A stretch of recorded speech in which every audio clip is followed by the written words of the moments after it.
Senador Busita, go ahead. Mr. Chair, masama lang kasi ang loob ko kung hindi ko ma-brought out yung sentiments ng rank and file.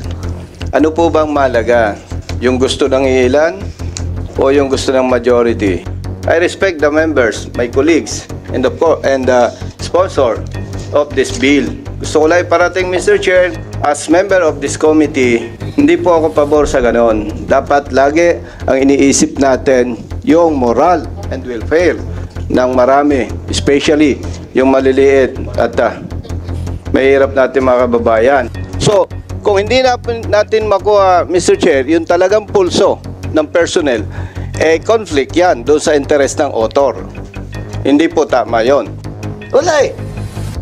Ano pa bang issue? Now, ang sinasabi ko lang, why should we conduct a survey while approving this bill? Mr. Chair, galing ako sa PNP. Hindi magsasabi ng totoo yan. And we cannot consider na just because of 5 or 3, 5 or 10 present here, yun na ba ang boses ng more than... Congressman Busita, we respect... Yes, No. Listen. We respect your sentiment. Yes. Lahat naman po Mr. tayo... Chair, No, wait. not my sentiments. No. May option po ang commission and that commission officers to retire at the age of 56 and it is still considered as compulsory retirement. Yun po. Thank you, Mr. Chairman. Ano naman Mr. yung Chair. ating nabasa at sinabi po ng PNP. They have option to retire or to continue for another year, di ba? Mr. But Chair. the question is the sentiment of Senator Busita about the survey that he wanted and directed the PNP to conduct. What I'm trying to see on the motion is the truthfulness of the survey. So basically, siguro, you want to pursue with your motion or... Yes, Mr. Chair. Sige. What's the pleasure of the gentleman from Party List One Rider? Mr. Chair, before I...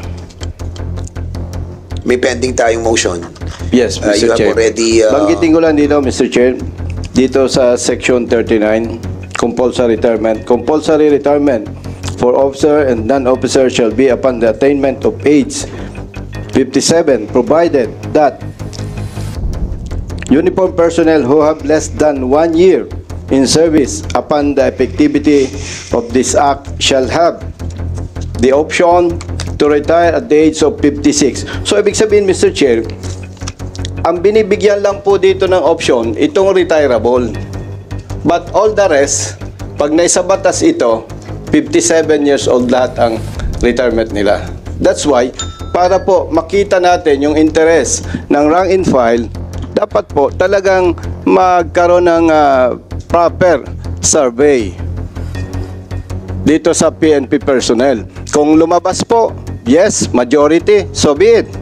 So, ang punto lang dito, Mr. Chair, kailangan yung pulso talaga ng personnel ang makita natin dito. And I believe the honorable sponsor, ang interest lang talaga nito is para maproteksyonan yung ating personnel.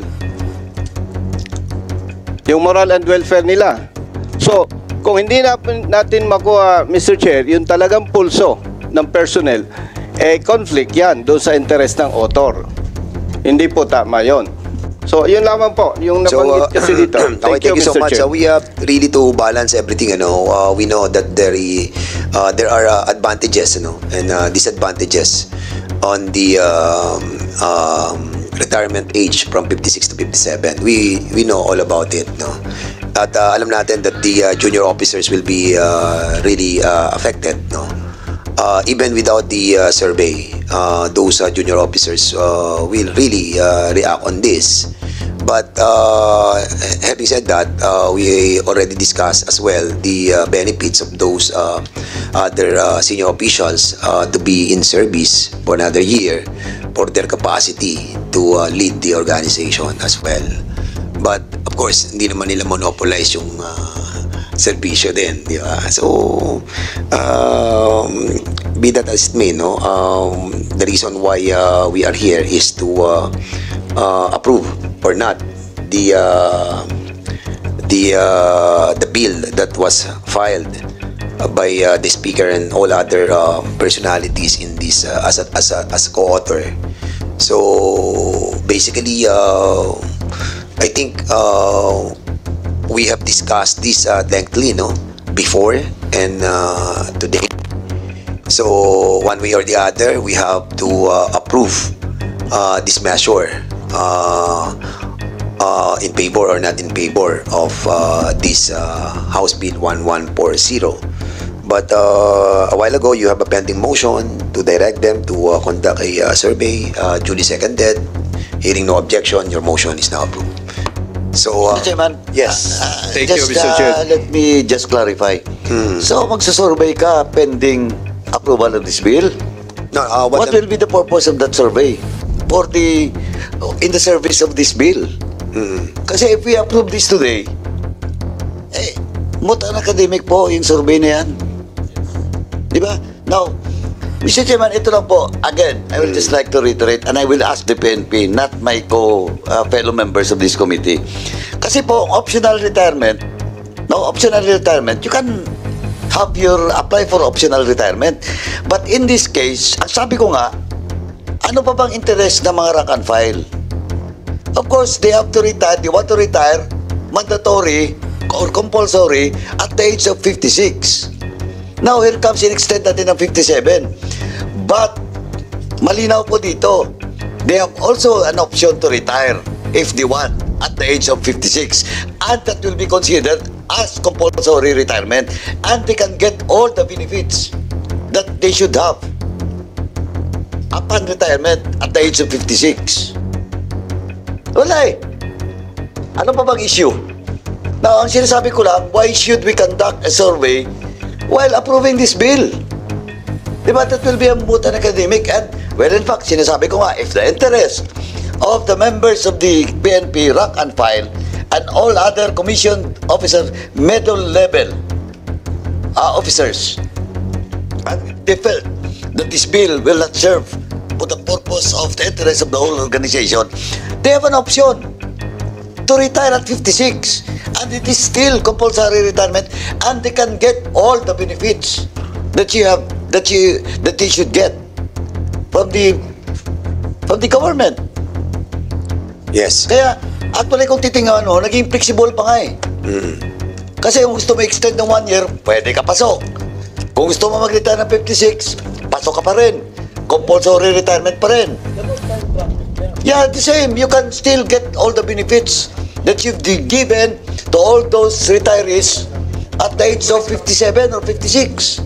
Okay, well said. Kaya tingin ko, walang ano. Okay, so having heard that, Congressman No, Senator Busita, you want to reply on the query, not a query, but the position of Congressman Paduano regarding your Pwede motion. bang malaman, Mr. Chair, kay Honorable Congressman Paduano, yung 10 dito sa bill stated, yung sinasabi po niya? Oh, wait muna. Ito nga eh. Wait. Order muna. This is the parliamentary inquiry, parliamentary status, no? So there's a motion. We have approved the motion about the directing the PNP to conduct a survey while we are set to approve the said measure regarding the compulsory retirement. Having done that, no? So the survey that will be conducted in accordance to the manifestation of Congressman Paduano will be moot and academic, considering that we have approved on our part. But of course, the good Congressman Busita wanted to say something. 1 minute suspension.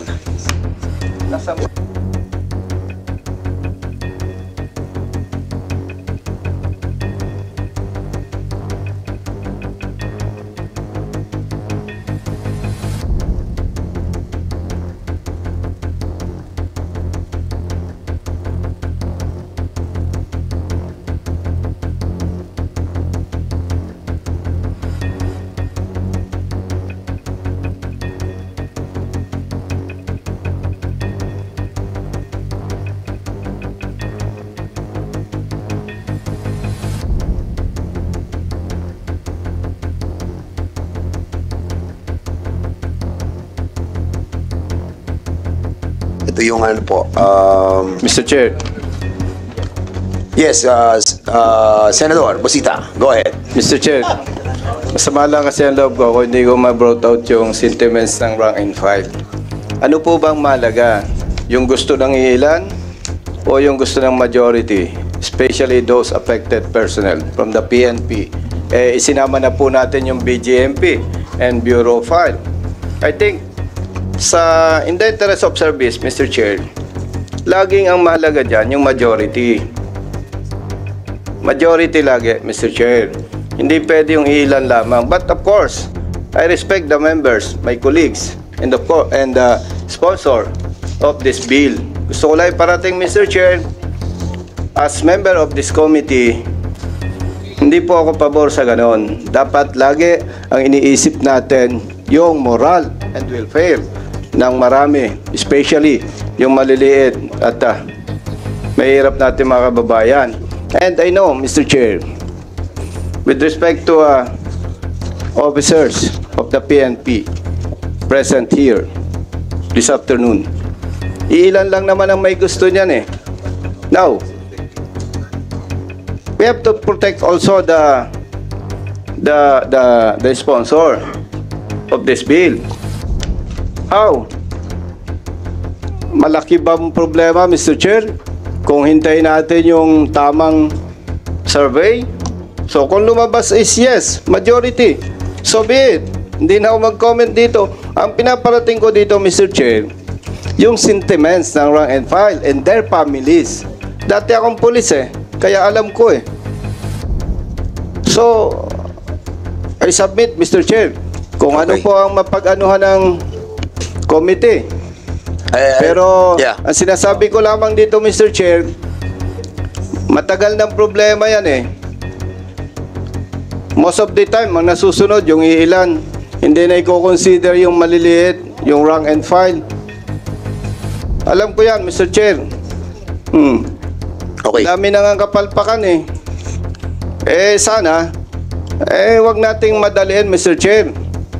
Ang ano ko lang naman, Mr. Chair, is to conduct proper survey. Okay, Para lumabas Congressman yung... Busita, with all due respect, Yes, Mr. Chair. Kasi sinasabi mo na minamadali natin. We are not. As a matter of fact, we have discussed this lengthily. In the last year pa natin to, pinag-usapan natin ng mahaba to. Nagkaroon pa tayo ng joint committee hearing with Chairman Salceda, with Congresswoman Perer, and Congressman si Tupas and myself, in order to really dissect every provision of the MUP bill, wherein we have approved the compulsory retirement, and we have invited a lot of resource persons. And as a matter of fact, Congressman Busita, the House approved this compulsory retirement of 57. We approved in the plenary, and at the same time, the Senate approved it as well. Now, you are questioning the sentiments of the Yes, Mr. PNP Chair. organization. Yes. We have invited a lot of junior officers who are here today. So, basically, I think the thing that we have to do right now is to try to find out from themselves, kung ano talaga yung sentimento ng ating mga junior officials. So, andito sila. Mr. Chair. Sino yung mga junior official na narito right now? Mr. Chair, if I may. Yes. Mr. Chair, galing ako sa PNP.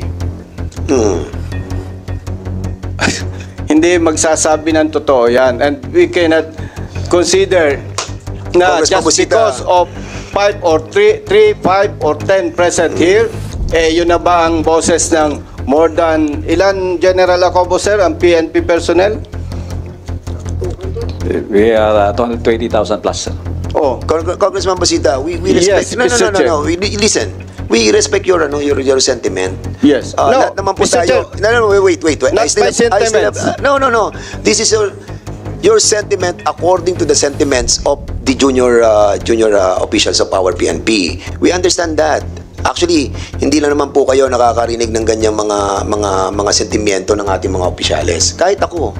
Marami rin sa mga opisyales na nagsasabi sa akin, ayaw nila. Totoo yun.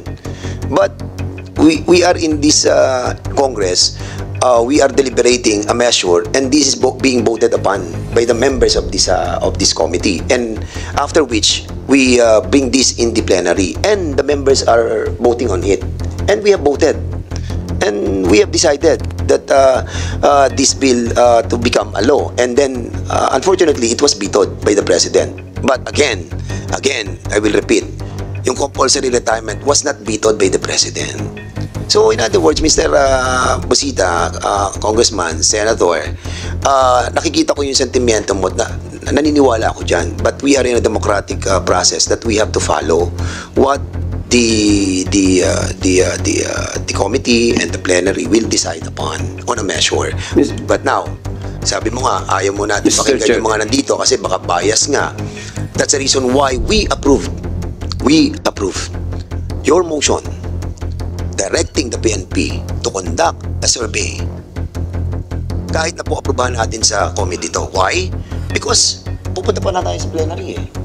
And after which, nakita natin that the survey that was conducted by them, truly, honestly, no? And nakita natin talaga sentiments. Then, we put that in the plenary and find out that the sentiments of the totality of the PNP really is against the compulsory retirement. Mr. Chair. And that's the reason why we wanted to give credence to what you have moved a while ago.